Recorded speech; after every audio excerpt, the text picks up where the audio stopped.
Okay, so what did you just do just now? You took off the bolt, little. This, what is it, 10 millimeter? The 10 millimeter. You use that now. Okay. Yeah, this came very easily. Okay. It wasn't tight at all. So you just take it all the way out? Mm-hmm. Okay. There it is, all the way out. And then this comes off. Here we go. So you're going to take out the fastener. Yeah, there it goes. Okay.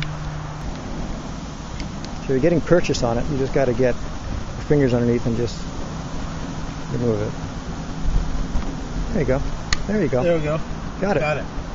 That's not too bad once you get.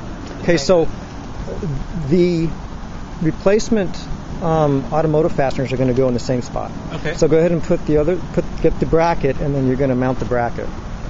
Okay. So using the same, other bracket? Yes, the other bracket's inside the plastic, right there. Oh, okay. And keep track of your little automotive fastener too. Oh, I see. And there's a. Because that's for the driver's side. So you got two fasteners. Right. Okay, so this one right here. Mm-hmm. So that goes like that. Mm-hmm. Seems pretty clear.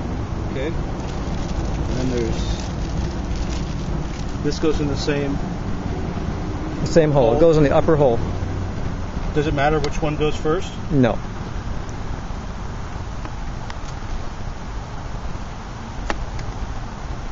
Is this some?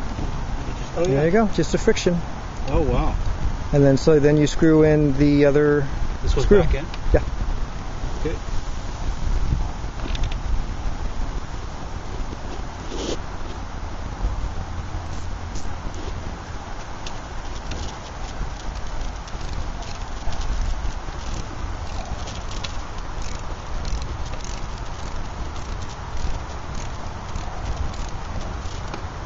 Okay. So now the port side is in. How tight? Oh, just finger tight. You know, I would get it to where it's not going to vibrate loose. So there you go. Okay. So that's the port side or the driver's side. What do you think of the installation on that? That is pretty straightforward, huh? Very simple. Yeah. Okay. Seems quite secure. All right.